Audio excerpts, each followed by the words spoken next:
Let's compare the photoluminescence in organic material and inorganic materials. These materials may be molecules, may be semiconductors. Before discussing them, let's know a little bit about photoluminescence. We know that in photoluminescence, we simply shine photon of certain energy on the molecules or atom or a sample or a material. So when we bombard photon of certain energy, this is basically photon of certain energy, so this atom get excited. This simply means that the electrons from the ground state jump to the higher excited states. So after de-excitation, this means that when the excited electrons fall back to the ground state like this one here, so this means that there is emission of photons, and this process is basically called photoluminescence, or in simple word we call this fluorescence. So this phenomenon is we call fluorescence because fluorescence is very common, and we also call phosphorescence, but phosphorescence is very rare phenomena. So now let's discuss the PL mechanism in organic material and in inorganic materials. All these words I abbreviated here means that S basically means singlet state here, T basically means triplet state here. So we will explain this. So this is basically the structure of a organic molecule, let's suppose. So basically this A means absorbance of photons. So when we bombard photon of certain energy, so the electron excite from the singlet ground state to the higher singlet states. So the electron may go to this S1 state, it may go to the S2 state, it may go to the S4, S5, S7 states. Now once it depends on the photon energy as well. So now let's suppose the electron reach to this S2 level. So now this electron cannot directly jump to this ground state, but it will just relax to this subband here, like this S1 here, and this phenomena we call internal conversion here. When electron jump from this S2 to this S1, so this process we call internal conversion. So in this case we do not get any photon here. Here we just get phonons here, we call phonon here, or we basically call heat here, and this is also we call thermal energy. And this is very important phenomena. This I will explain that why the emission peaks are at lower energy than the absorption peaks. This is the reason that we lost some energy here. This is very important concept. We lost some energy. Now when the electron drop from S2 to S1, so it lost some energy. Then from this S1 to S0, when electron jump here, so we get here photon here, and this is basically called fluorescence phenomena. This is why we can also see from here that the absorbance energy is greater than the emission energy. This is why if you draw here the peak here, this energy here, so the absorbance should be here and the emission should be, this is wavelength here, wavelength, yeah, because energy and wavelength are inversely. So the emission should be here. The emission should be here. This means this is the emission peak. It should be here, right? So this is the reason that we lost some energy here, right? Now there is also a possibility that from this S1 state the electron may transfer to the triplet state here. We know that singlet state simply means that singlet state when the electron spin like this. This is called ground state. In ground state we have one spin up, one spin down.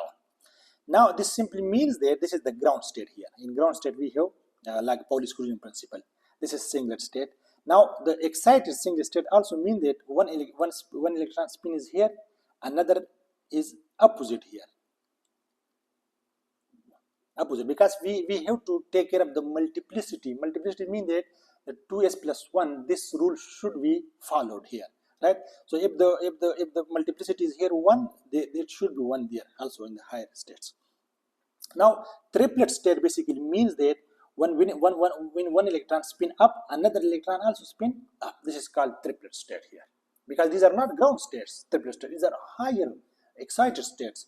So this means that this 2s plus 1 give us 3 here. So the multiplicity is 3 here. Yeah, because the total, this is the total spin here. So the total spin, when you add this total spin, so it gives us 1, because the total spin is half, and here is also again half and half.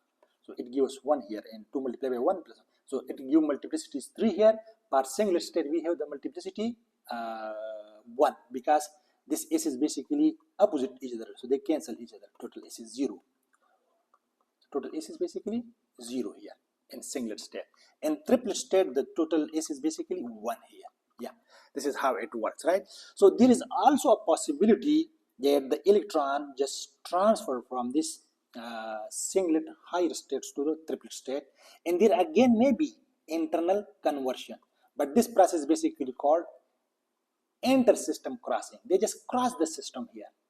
They just cross the system, and when electron again jump from this higher triplet state to the lower triplet state, there may be 3, 3, 4. So it again lost some energy, and this energy is lost basically in the form of phonons, or in the form of heat here. This is thermal loss, right? And when electron reach to this the lower excited state in triplet state, so then it fall down to the ground state, and this we call phosphorescence here. And this is another important concept, that phosphorescence energy is very, very less. This means that when we get photon here, that photon has a very, very small energy, and this means that it will be have a very high wavelength. For example, if I draw here, so this is my absorbance here, so this is my fluorescence here, and this will be my phosphorescence here. This is the wavelength here. Yeah, this is how thing works. So this was organic material, right?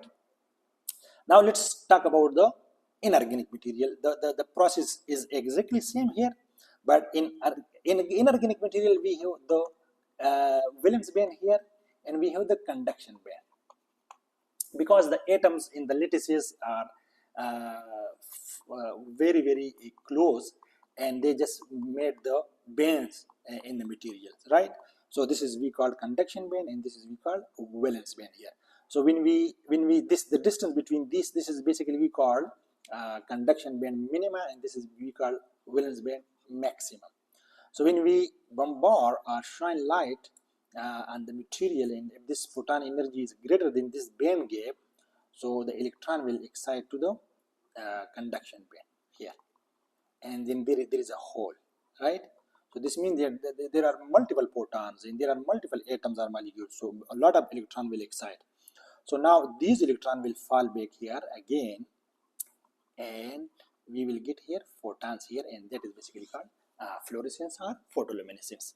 Now there are also possibility like the two types, like the fluorescence and phosphorescence, in that how, for example, that we call intrinsic and extrinsic. This means that when electron directly jump from this conduction band minimum to the valence band maximum, so this process we call intrinsic. This is we call intrinsic, and this is we also call band to band transition. Band to band transition. So this you can compare with this fluorescence here somehow, right? And when there are also some defects, or here other materials defects, or some other issues in the material, like the quality of the material, so maybe the electron just lost some of the energy there, and then again electron fall to the valence band, and that process basically we call extrinsic. That is we call extrinsic phenomena, and that is basically means sub-band, not band to band. That's basically sub-band transition. So there are also two type of mechanism in inorganic material, but in organic material it is very, very obvious. We cannot explain the inorganic material like the organic material theory or concepts. So I hope it's very, very clear that how photoluminescence mechanism in organic material and inorganic materials. So please do comment if you like to improve the contents of my channel, and I request you to like and share and subscribe my channel.